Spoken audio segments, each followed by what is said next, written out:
The black sedan idled outside the shabby apartment building in Itaewon, its engine purring like a patient predator.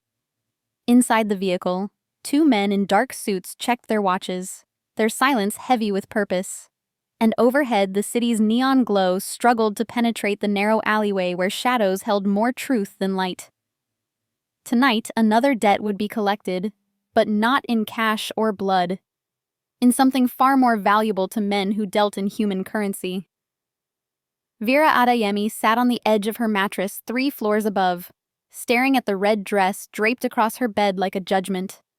The fabric shimmered under the fluorescent bulb, too bright, too revealing, too everything she wasn't. Her hands trembled as she reached for it, fingers brushing silk that cost more than 3 months of her translator salary at the Grand Hyatt. And she wondered briefly if her mother could see her now from wherever the dead went to watch their daughters fall. 23 years of invisibility, of careful politeness and lowered eyes, of survival through silence.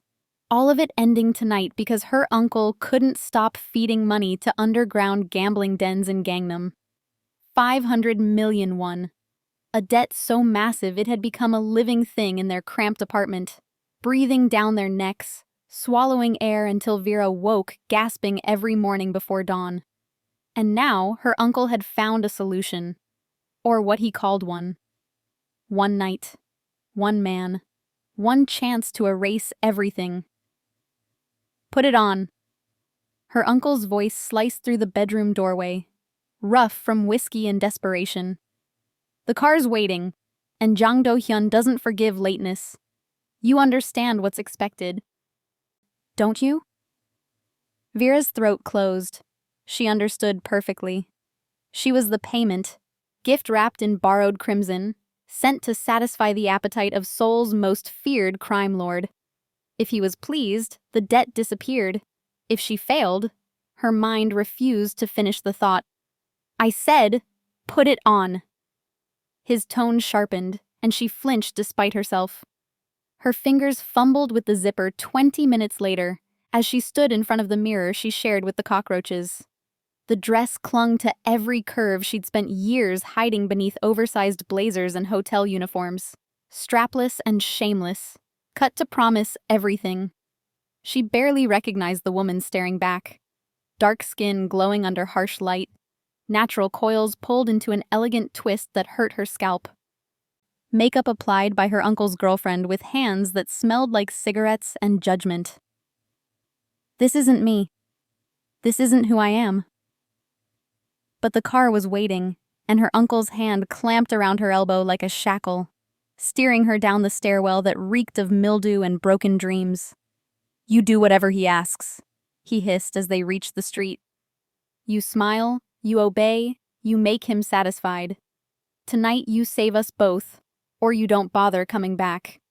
Do you hear me? She heard him, heard the threat wrapped in what he pretended was family obligation, heard the door slam as the men in suits ushered her into the sedan's leather interior. The city blurred past the tinted windows, neon signs advertising norabangs and barbecue, couples laughing on street corners. A world of people who weren't being delivered like cargo to a penthouse in Gangnam. They said Jang Do-hyun took what he wanted and discarded the rest by sunrise. They said his name in whispers, even in rooms where other criminals boasted loudly. 32 years old, heir to an empire built on extortion and blood, a man whose mercy was myth, and whose word rewrote the rules of Seoul's underworld. Vera had never seen his face, never wanted to, and now she was heading toward him wearing borrowed confidence and a dress that cost more than her life was apparently worth. The car stopped outside a glass tower that reflected the city's lights like a mirror made of money. One of the suited men opened her door, gestured toward the entrance where a private elevator waited.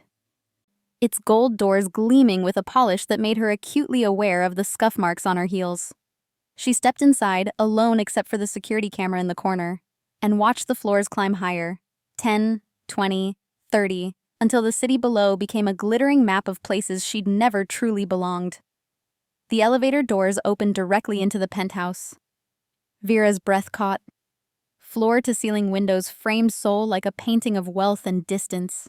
the Han River winding through the darkness far below, and the apartment itself was a study in minimalist power. White marble floors, black leather furniture, art on the walls that probably cost more than her entire neighborhood.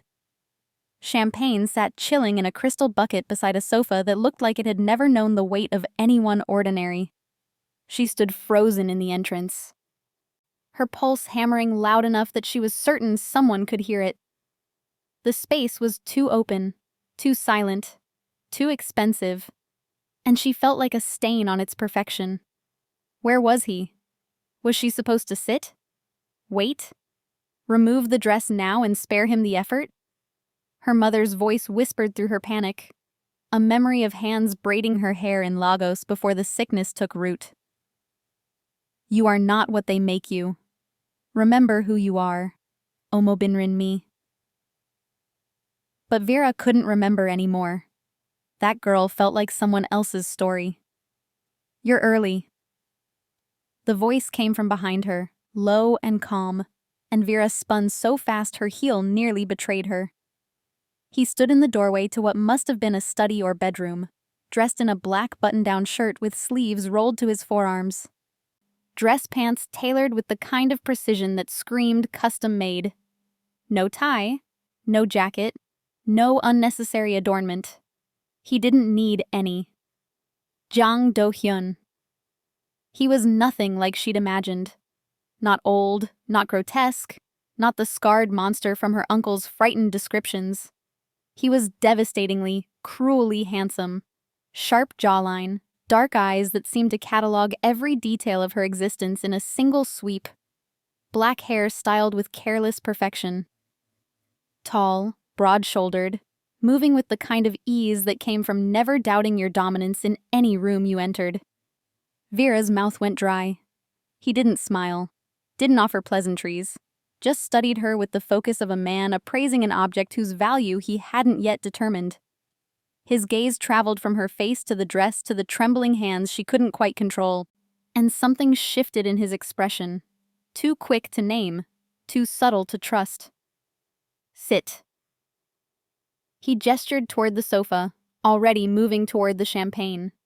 She obeyed because disobedience wasn't an option her uncle had left her. Her legs felt unsteady as she crossed the marble, sinking into leather that smelled like money and danger. Do-hyun poured 2 glasses with practiced efficiency, handed her one without their fingers touching, and took the chair across from her instead of sitting beside her. Another surprise. Men who bought women for the night didn't usually bother with distance. What's your name? His tone was conversational, almost polite, and it unsettled her more than aggression would have. Vera. Her voice came out smaller than she intended. Vera Adiemi. He nodded once, sipped his champagne, and in the silence that followed, Vera became acutely aware that somewhere in this building, his security team was watching, assessing, running checks she didn't know existed. She was about to learn just how thorough Jang Do-hyun's operation truly was, and how one piece of information would change the entire trajectory of the night. But before the champagne glass reached her lips, before she could even begin to understand the man across from her, a door opened at the far end of the penthouse, and Do-hyun's head of security stepped into view with a tablet in hand and an expression that made the Mafia king's entire posture shift. Kim Jae-sung was a man who'd seen everything Seoul's underworld had to offer. Torture, betrayal, bodies that needed disappearing. Yet something on that screen had cracked his professional mask just enough for Vera to notice. He moved with purpose across the marble floor, his footsteps barely audible, and leaned down to murmur something in Do-hyun's ear that Vera couldn't hear, but could feel in the sudden tension that filled the room like smoke. She watched Do-hyun's face change.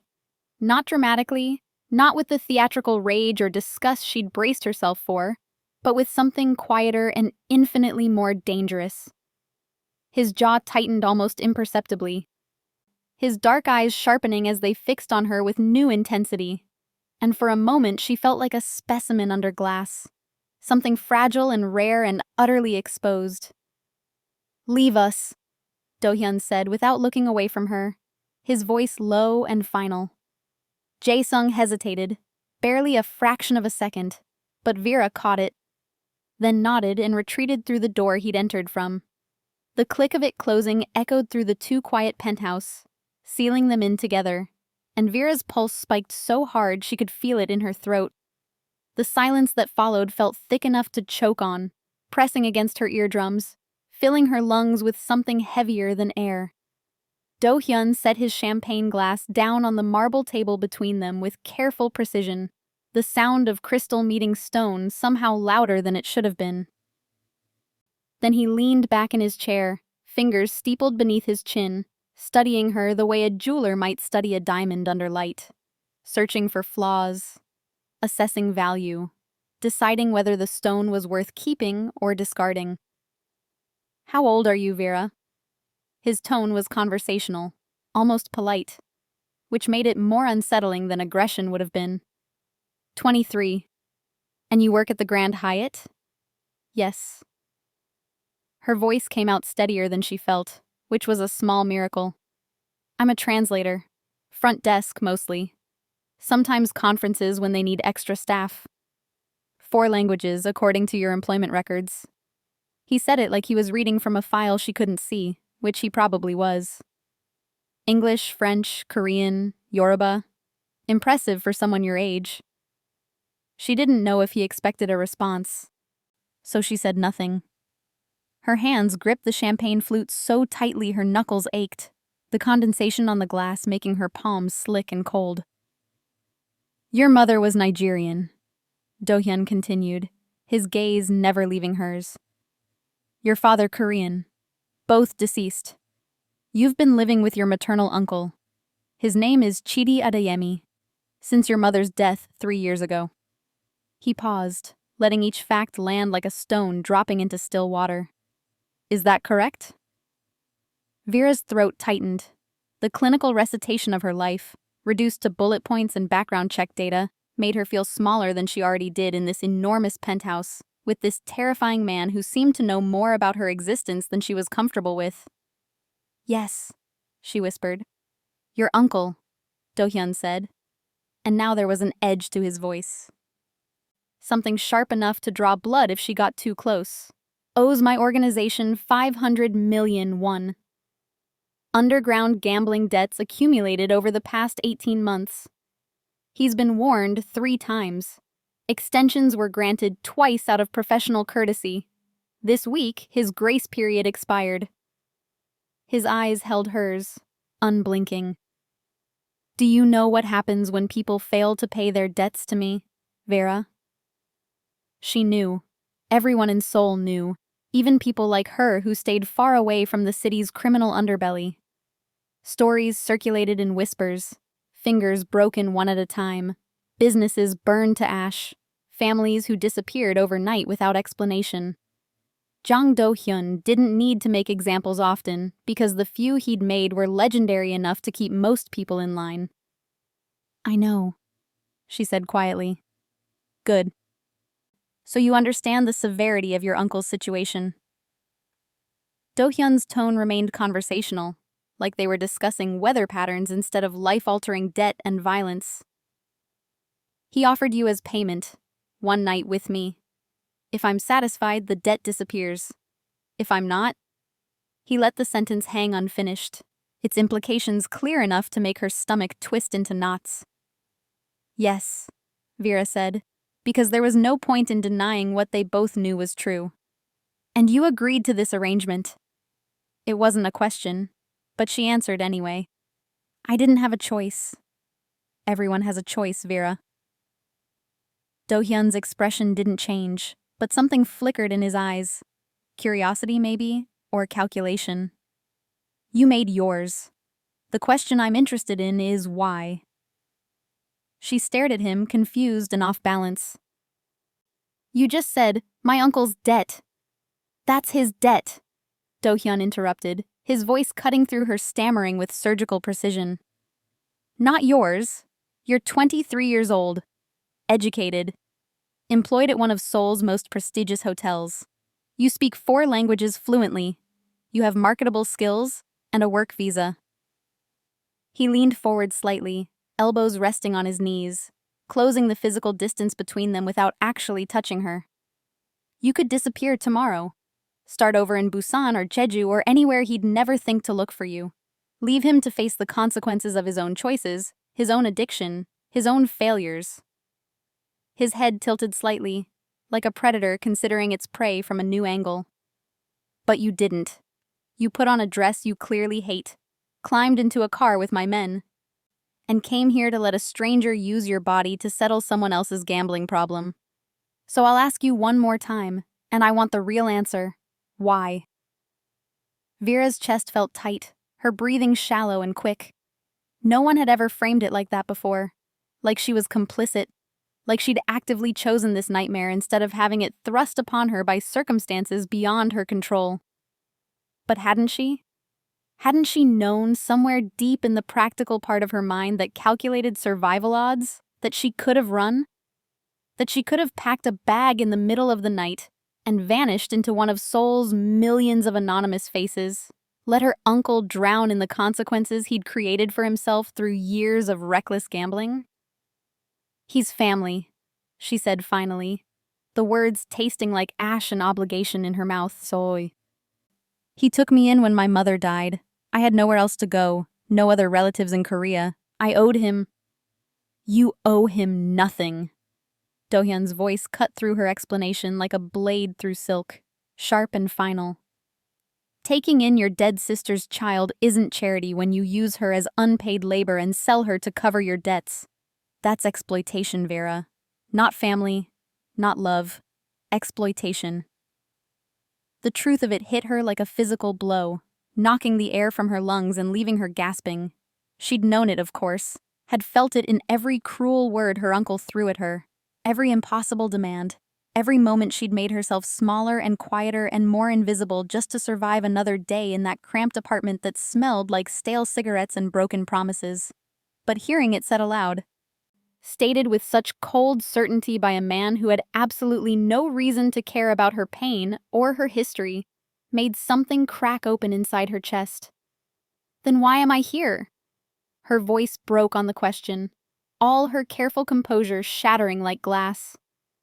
If you already know he's using me, if you can see I don't want this, why bring me here at all?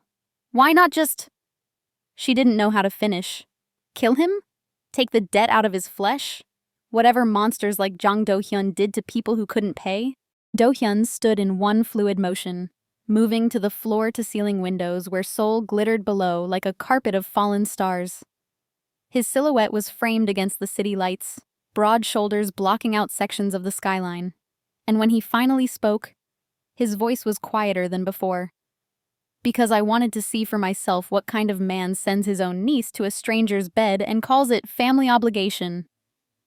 Vera stared at his back, at the rigid line of his shoulders silhouetted against the glowing city beyond the windows. And she didn't know what to say to that. What could she say?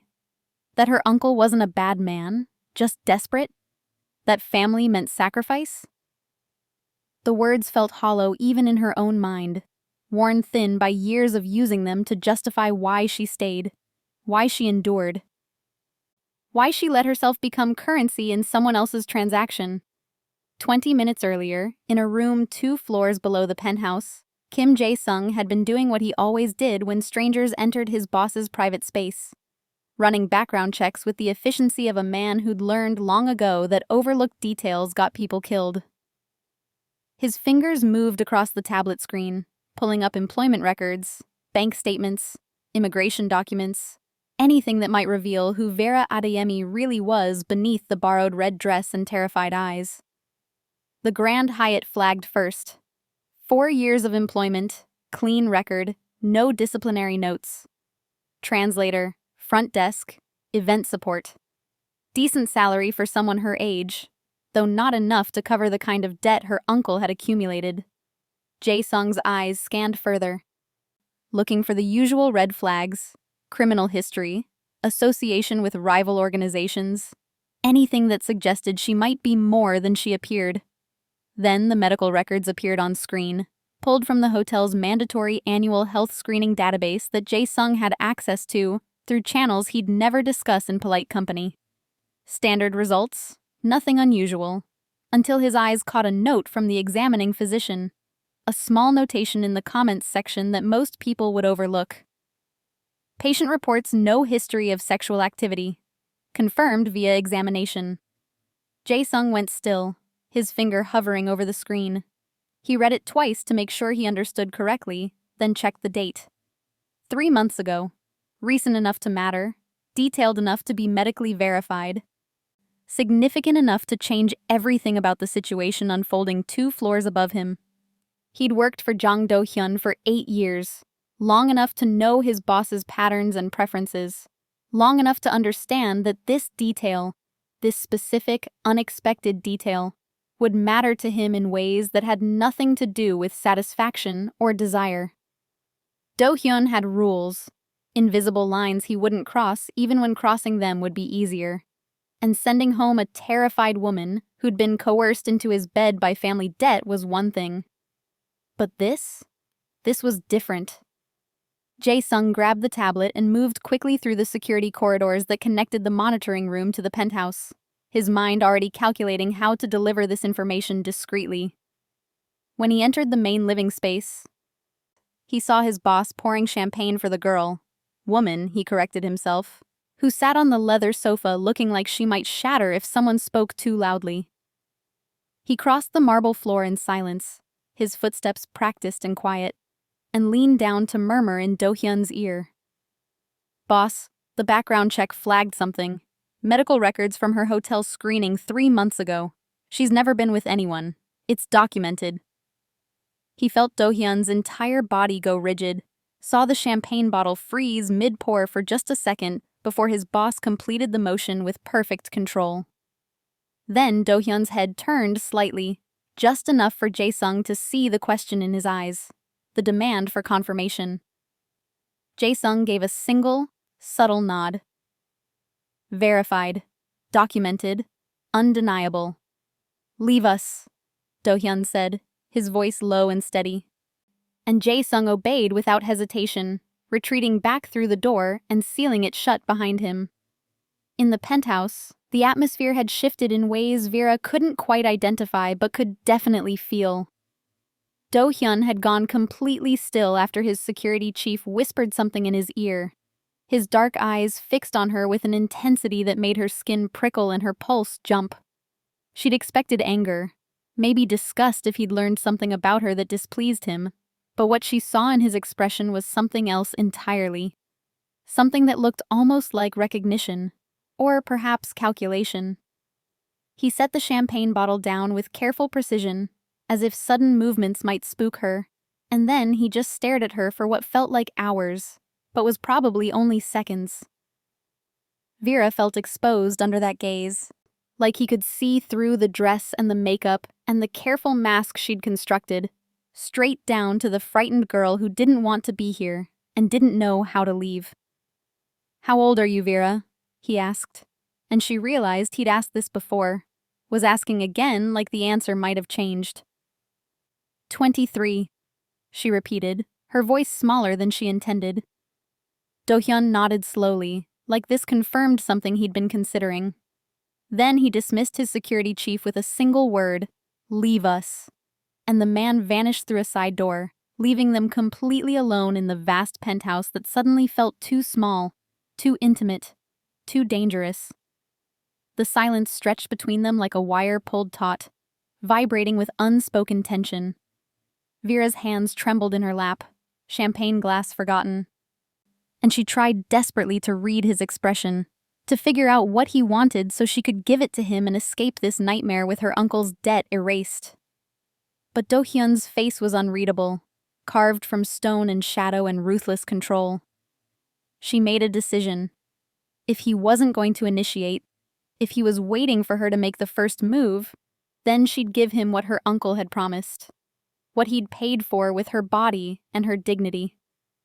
Her hands moved to the zipper hidden along the side of her dress, fingers shaking so badly she nearly couldn't grasp it, and she started to pull it down. "Stop." His voice cut through the air like a blade, sharp and commanding. and Vera froze immediately. She looked up to find Do-hyun leaning forward in his chair, his eyes locked on hers with an intensity that made her breath catch. "What are you doing?" he asked, though the answer seemed obvious. Her voice came out as a whisper. "I thought—" "Stop thinking," Do-hyun interrupted, his tone softer now but no less commanding. "And answer a question for me. Why are you here?" Vera blinked, confused. "You know why? My uncle's debt." "No." He shook his head slowly, deliberately.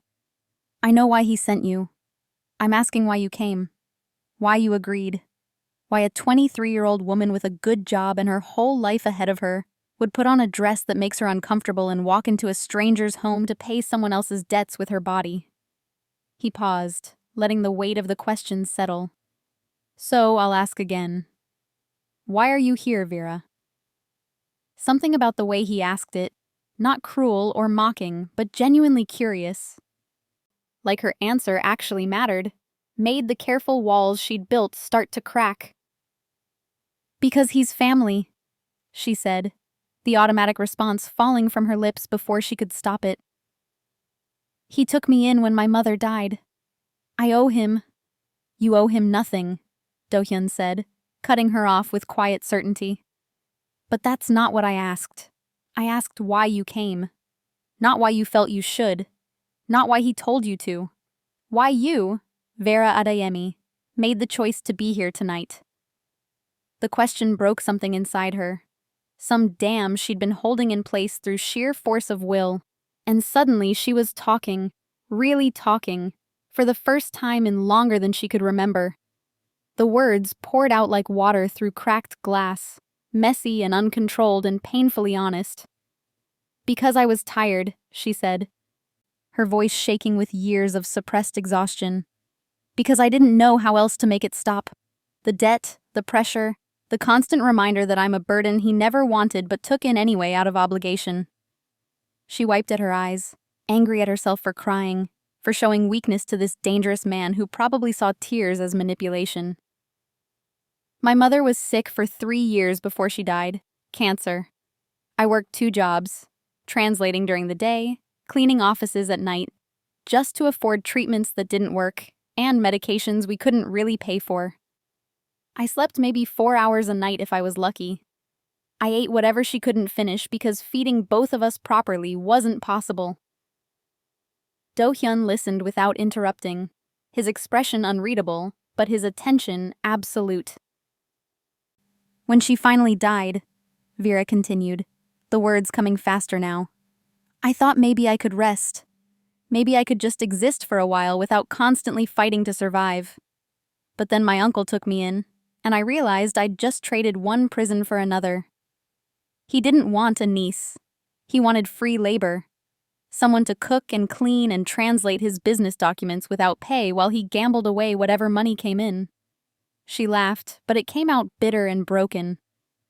"There was never time for anything else. No space in my life for friends or relationships or anything that wasn't just surviving another day." The sun was just beginning to break over Seoul's eastern skyline when Vera climbed the 3 flights of stairs to her uncle's apartment, each step heavier than the last. Her feet ached in the borrowed heels she'd carried in her hand since the car dropped her off. The red dress felt like a second skin she desperately wanted to shed, and exhaustion settled into her bones with the weight of something permanent. She'd spent the entire ride back replaying the conversation with Do-hyun, trying to understand what had happened, why he'd sent her away, what it meant that she'd returned untouched when the entire purpose of the night had been the opposite. The apartment door was unlocked.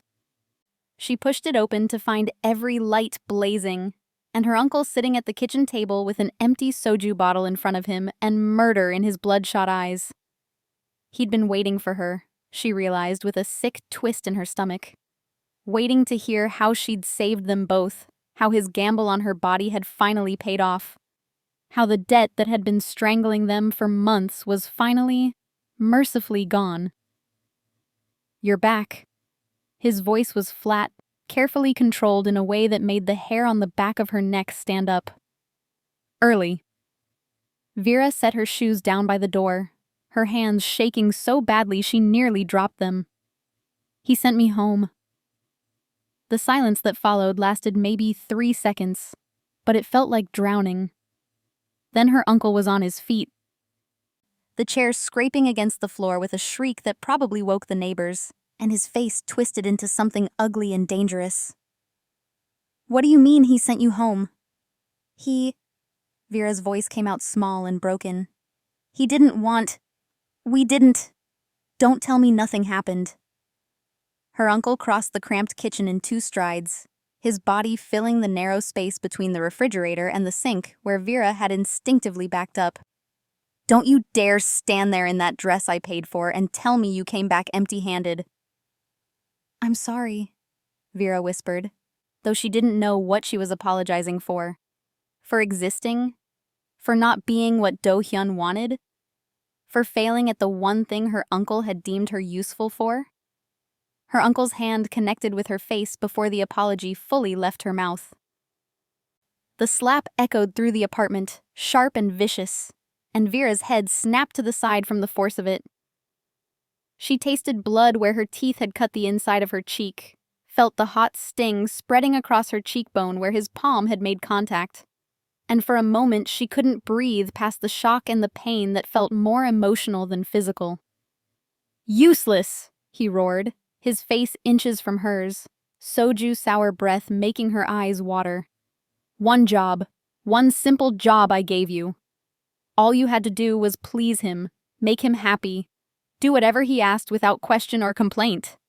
He shoved her backward, and she stumbled against the counter, catching herself on the edge before she fell. "Do you have any idea what you've done? What this means for us?" "He didn't give me a choice," Vera said, hating how weak her voice sounded. "He just sent me home.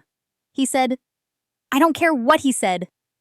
Her uncle's fist slammed into the cabinet beside her head, making her flinch violently. "I care that you failed.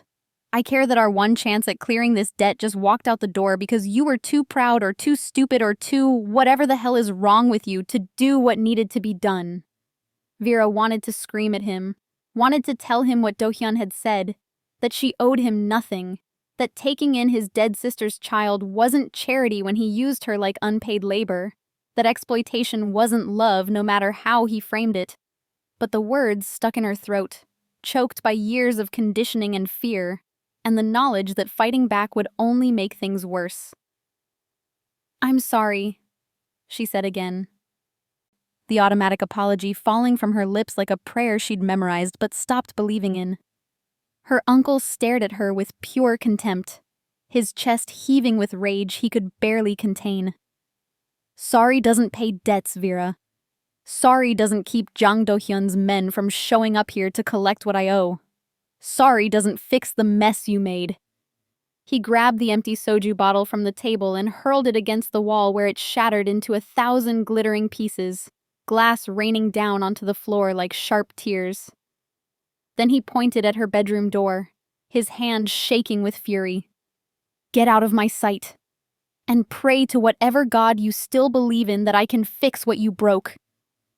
Vera fled to her tiny bedroom, locked the door behind her with trembling fingers, and stripped off the red dress like it was contaminated. She stuffed it in the corner where she couldn't see it, changed into the oldest, most shapeless clothes she owned, and collapsed onto her mattress that sat directly on the floor because they couldn't afford a bed frame. Outside her door, she heard her uncle pacing, cursing under his breath, making phone calls in low, urgent tones that she tried not to listen to but couldn't completely ignore. The walls were too thin, the apartment too small, and his voice carried whether she wanted it to or not. 48 hours passed in a blur of avoidance and dread.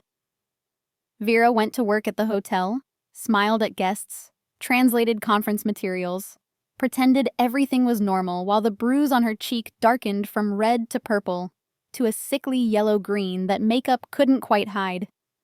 Her coworkers noticed but didn't ask, which was a mercy she didn't deserve but accepted anyway. At home, her uncle barely spoke to her except to bark orders, Clean this, cook that. Translate these documents for a meeting he wouldn't explain.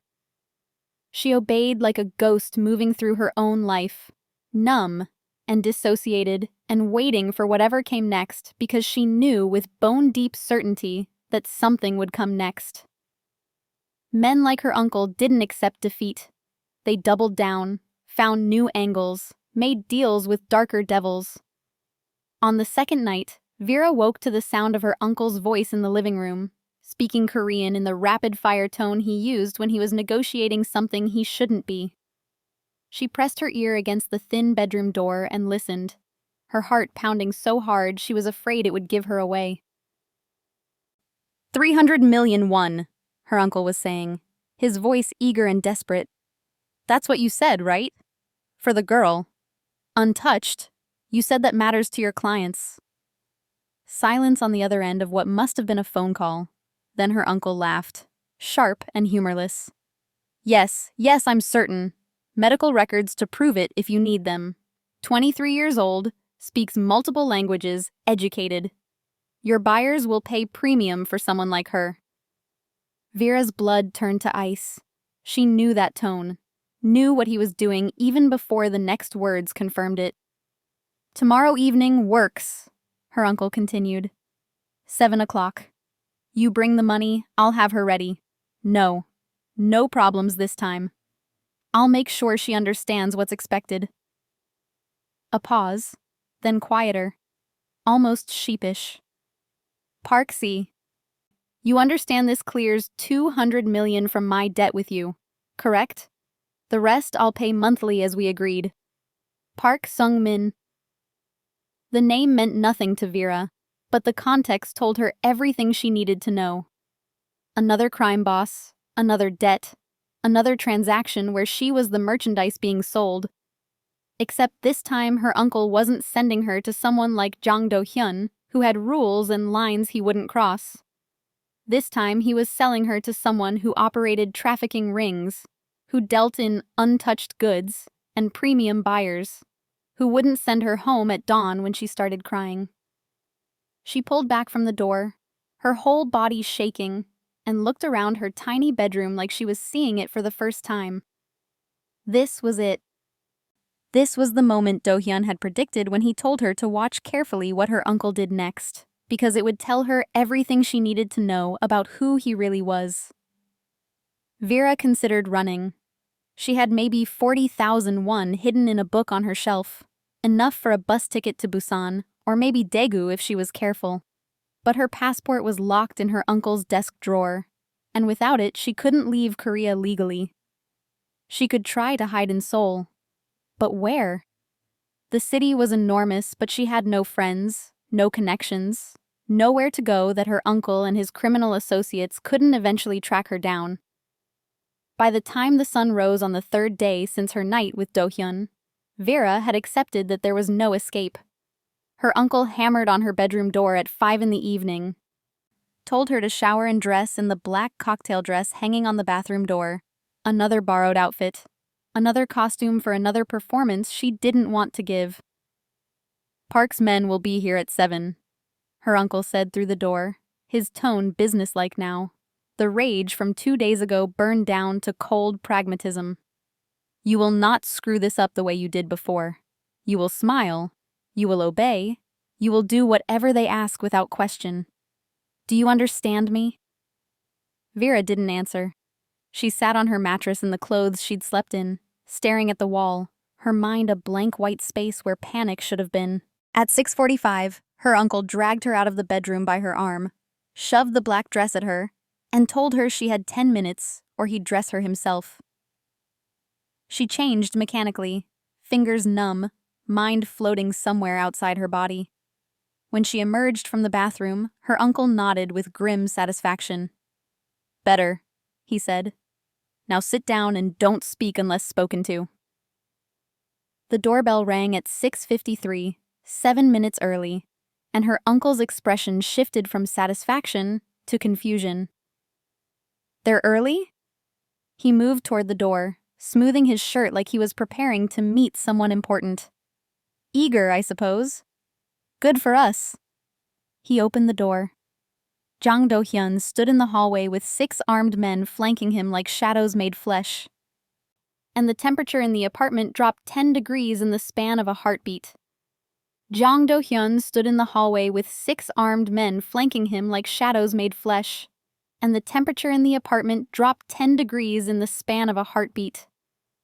Vera's uncle froze in the doorway, his hands still gripping the edge of the door, his face cycling through confusion, recognition, and then pure animal fear so quickly it would have been almost comical if the situation weren't so terrifying. Behind him, Vera sat on the threadbare couch in the black cocktail dress her uncle had forced her into, and she watched Do-hyun's gaze sweep the cramped apartment, taking in the peeling paint, the stack of unpaid bills on the kitchen counter, the cigarette burns on the carpet, before settling on her with an intensity that made her breath catch. Something in his expression shifted when he saw what she was wearing. His jaw tightened almost imperceptibly, his dark eyes going cold and flat in a way that made even his own men straighten slightly. And Vera realized with a strange, detached clarity that Jang Do-hyun was furious. Not the explosive, violent rage her uncle specialized in, but something quieter and infinitely more dangerous. The kind of anger that didn't need volume because it had power. "Jang-si," her uncle stammered, his voice pitching higher with panic barely disguised as surprise. This is unexpected. I wasn't aware we have a private family matter this evening. Perhaps we could reschedule." Do-hyun didn't acknowledge him. He stepped into the apartment without invitation, his presence filling the small space like water flooding a sealed room. And his men followed in synchronized silence, positioning themselves by the door and windows with the practiced efficiency of people who'd done this 1,000 times before. The air itself seemed to compress under the weight of their collective attention, and Vera's uncle stumbled backward, his mouth opening and closing like a fish drowning in oxygen.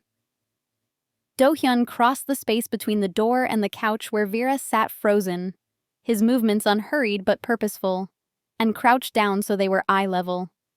He didn't touch her, didn't crowd her space, just studied her face with the same careful attention he'd given her 3 nights ago in his penthouse when he'd asked why she'd never been with anyone. "Is this what you want?" His voice was quiet, meant only for her. But it carried enough weight to silence even her uncle's panicked breathing. Vera opened her mouth to answer, but nothing came out. Fear and confusion tangled in her throat, choking her, because what kind of question was that? Want didn't factor into her life anymore, hadn't for years. Want was a luxury for people who had choices, and she'd used up all of hers just surviving this long. Do-hyun held her gaze for 3 more seconds, waiting for an answer she couldn't give, then stood and turned to face her uncle with the slow deliberation of a predator who'd already decided how this encounter would end. "Chidi Adeyemi," Do-hyun said, and Vera had never heard her uncle's full name spoken with such absolute authority, like it was a judgment being handed down from something higher and colder than human law. "You owe my organization 500 million won. That debt has not been paid. That debt has not been forgiven, which means you're currently in violation of our agreement, and I have every legal right, by the laws that actually matter in this city, to collect however I see fit." Her uncle's face went pale, sweat beading on his forehead despite the apartment's chill. I was arranging payment. Tonight, actually. Park Sung-min was coming to buy your niece for 300 million won, Do-hyun finished, his tone conversational in a way that made it somehow more terrifying. "Yes, I'm aware. Park made the mistake of mentioning his newest acquisition to one of my associates 2 hours ago. He seemed very excited about the premium he'd be charging his clients for an educated, multilingual virgin." Do-hyun's head tilted slightly. "Did you know that's what he does? Park Sung-min doesn't run a brothel. He runs an international trafficking operation. The women he buys don't work in Seoul. They work in Bangkok, Manila, sometimes Dubai if they're lucky. They don't get paid. They don't get to leave. Most of them don't survive 5 years." Vera's stomach turned to ice. She'd known her uncle was selling her, had understood on some level that whoever he was dealing with wasn't someone like Do-hyun with rules and codes. But hearing it laid out so clinically, the reality of what her uncle had been planning to do to her made bile rise in her throat. Her uncle's mouth worked soundlessly for a moment before he managed. "I didn't know, I thought—" "You thought you'd clear part of your debt and pocket the rest for more gambling," Do-hyun interrupted, his patience clearly exhausted. "You thought you'd send your dead sister's daughter to a man who sells women like livestock, and you'd sleep just fine afterward because you've already convinced yourself that she owes you this. That taking her in makes you some kind of savior instead of the parasite you actually are." The silence that followed was absolute. Even the distant traffic sounds from the street below seemed to have faded, leaving only the harsh sound of her uncle's panicked breathing and Vera's pulse hammering in her ears. Do-hyun reached into his jacket and pulled out a leather folder that he tossed onto the coffee table between them. It landed with a heavy thud that made her uncle flinch. 500 million won in certified bank transfer, Do-hyun said, gesturing to the documents visible inside the open folder. "That clears your debt to my organization, plus an additional 200 million won as severance payment." Her uncle's eyes went wide, his gaze snapping from the folder to Do-hyun's face and back again. "Severance?" "For Vera." Do-hyun's voice was cold enough to freeze blood. "Because unlike you, I don't deal in unpaid labor. There's one condition." "Anything," her uncle said immediately, greed overriding fear, overriding whatever small shred of conscience he might have had left. "Whatever you want." Do-hyun nodded to one of his men, who produced a second document from his jacket and placed it on the table next to the bank transfer. "You sign away all legal guardianship of Vera Adeyemi. All rights to contact her, claim her, or make any decision regarding her life or well-being. You sign documentation stating that she is no longer your responsibility or your family, and that any attempt to reach her in the future will be considered a breach of contract with penalties that include the immediate reinstatement of your full debt plus interest." Vera watched her uncle's face as he processed this. Watched him glance at her, not with regret or sadness or even basic human decency, but with calculation. Watched him do the math in his head. 700 million won versus one niece he'd never wanted in the first place. It took him less than 5 seconds to reach for the pen. "Wait," Do-hyun said, his voice sharp enough to stop her uncle's hand mid-reach. Then he turned to Vera, his expression unreadable. "I want you to watch this. I want you to see exactly how long it takes him to choose. Because you need to understand who he is, who he's always been." Vera's hands clenched in her lap, her nails digging into her palms hard enough to hurt.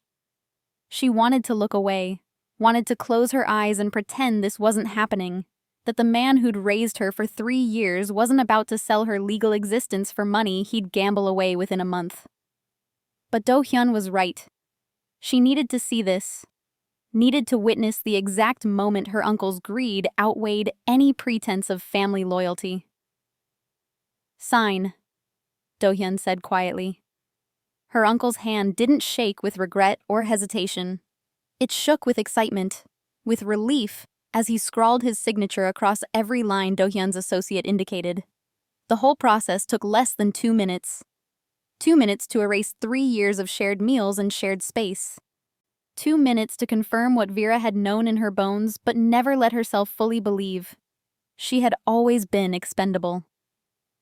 When the last signature was complete, Do-hyun's men gathered the documents with professional efficiency, while another transferred the bank funds using a tablet that glowed blue in the apartment's dim lighting. Her uncle watched the confirmation of 700 million won appearing in his account with an expression that looked almost orgasmic in its intensity. Do-hyun turned back to Vera, and when he spoke, his voice carried to every corner of the cramped apartment. "Vera Adeyemi is now under my protection. She is my wife by private contract recognized by every organization in Seoul that matters. Anyone who touches her, threatens her, or attempts to use her for any purpose answers directly to me." His gaze swept over her uncle and the men flanking the door, making sure everyone present understood exactly what was being declared. This includes you, Chidi. If you ever contact her again, if you so much as speak her name in public, your debt returns with 30% interest and enforcement begins immediately. Her uncle's face paled, but he nodded quickly, clutching the tablet showing his bank balance like a lifeline. Do-hyun extended his hand to Vera, palm up, an offer rather than a demand. "We're leaving." Vera stared at his hand for a long moment, her mind struggling to process everything that had just happened. She wasn't free. She understood that much. She'd just been transferred from one owner to another, from her uncle's cramped apartment to Do-hyun's gilded penthouse, from one form of captivity to another that probably came with prettier cages but the same locked doors. But when she looked at her uncle clutching his blood money, and then back at Do-hyun's steady, patient gaze, she realized she didn't actually have a choice. She could stay here with a man who'd just sold her to a trafficker, or she could go with the man who'd bought her freedom at the cost of her autonomy. She took Do-hyun's hand.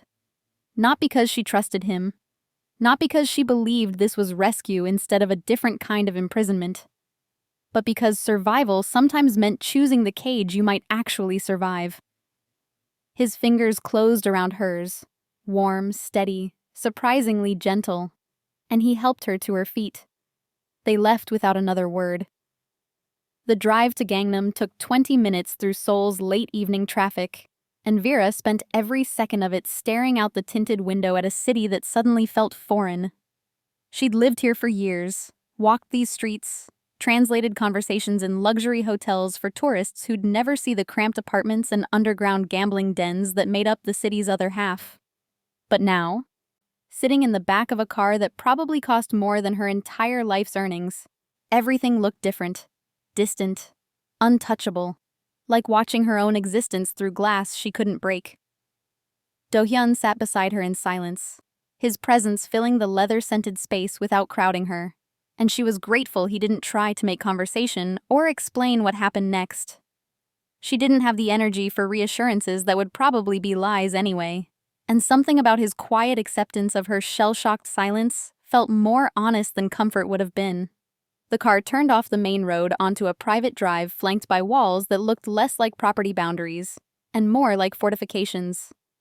Security cameras tracked their approach from multiple angles, and 2 guards stepped aside to let them pass through gates that closed behind them with a finality that made Vera's stomach clench.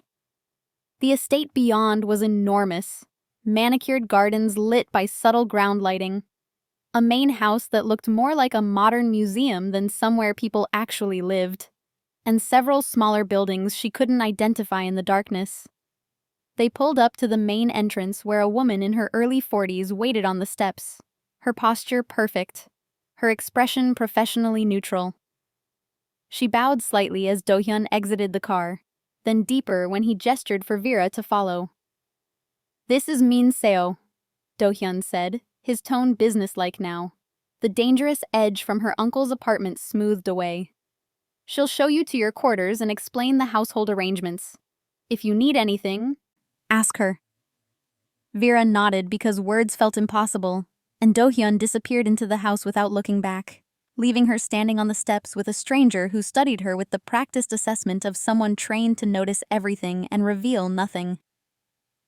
"This way, please," Min Seo said in Korean, her voice gentle but firm, and led Vera through an entrance hall that belonged in architectural magazines, marble floors, soaring ceilings, art on the walls that was probably worth more than most people's homes.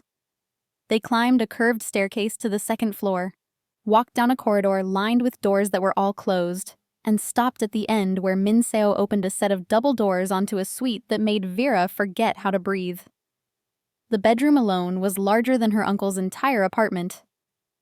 Floor-to-ceiling windows overlooked the gardens and the city beyond. A king-sized bed dominated one wall with linens that looked impossibly soft, and there was a sitting area with a couch and chairs that matched in tasteful neutrals. Min Seo showed her the walk-in closet, already filled with clothes in her size, everything from casual wear to formal dresses, and the bathroom with its marble fixtures, soaking tub, and shower that looked like something from a spa. "You're free to move anywhere within the estate grounds," Min-seo explained, her tone matter-of-fact. "The gardens, the library, the kitchen if you prefer to make your own meals. But leaving the property requires Mr. Jang's explicit approval for security reasons. Do you understand?" Vera understood perfectly. She was in a cage. Beautiful, comfortable by, probably safer than anywhere she'd ever lived. But a cage nonetheless. With invisible bars made of circumstance and power dynamics, she had no ability to change. What does he expect from me? The question came out hoarse, barely audible.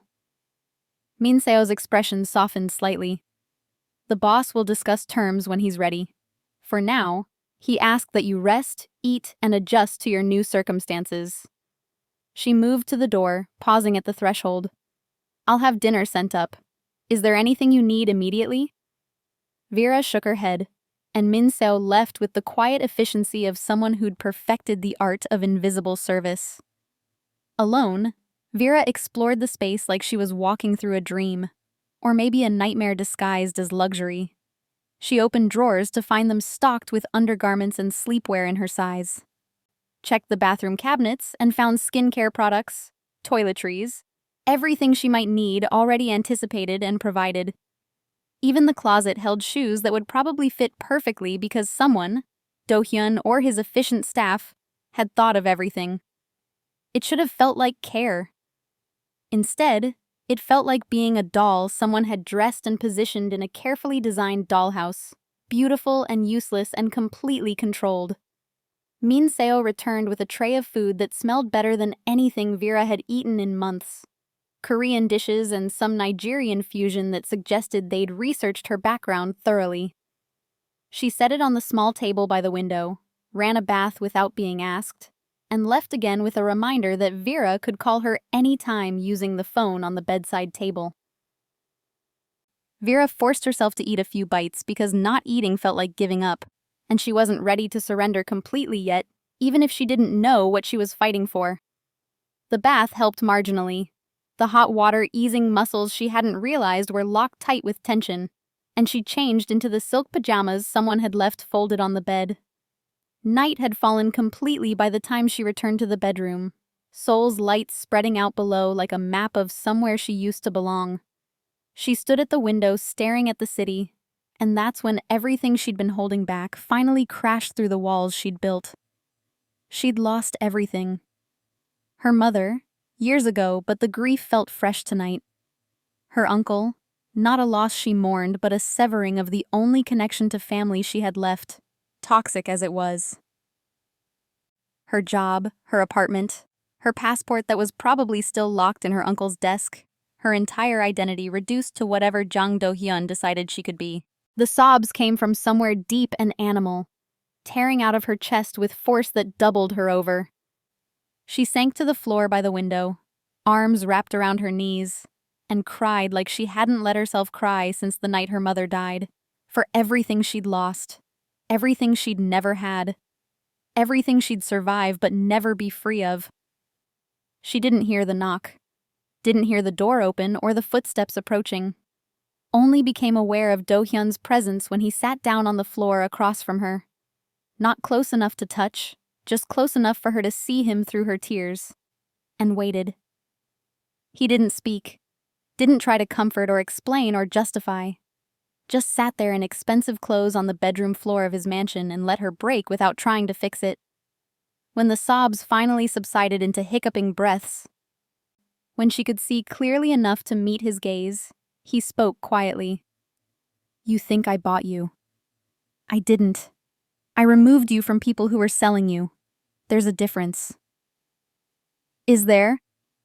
Vera's voice was raw, wrecked. "I still can't leave. I'm still here because you decided I should be, not because I chose it." "That's true," Do-hyun acknowledged without defensiveness.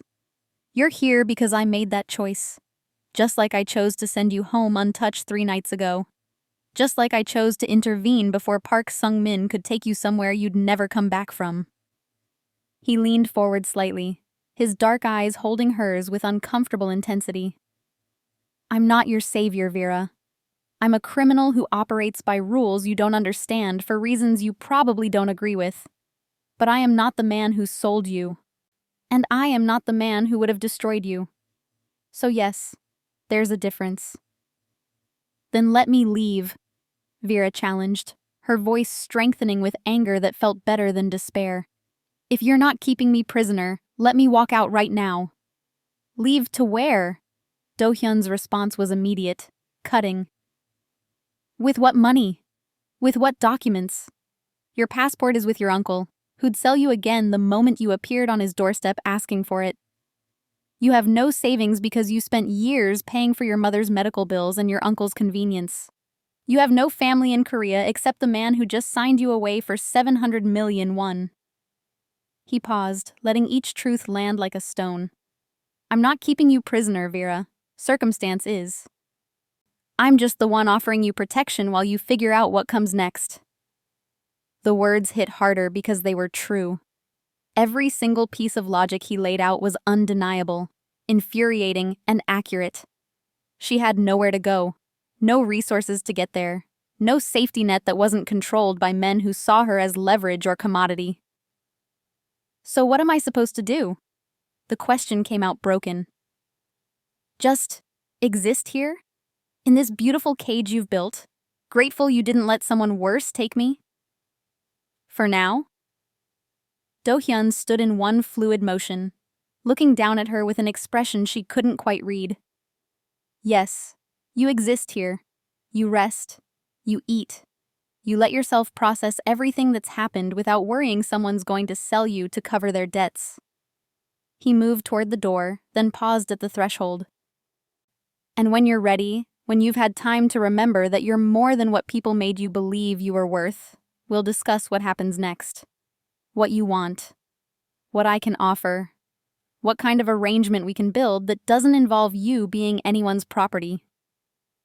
He left before she could respond, the door closing softly behind him, and Vera sat alone on the floor of her gilded prison, torn between rage at her powerlessness and reluctant, terrifying gratitude that at least this cage had someone who looked at her and saw a person instead of a transaction.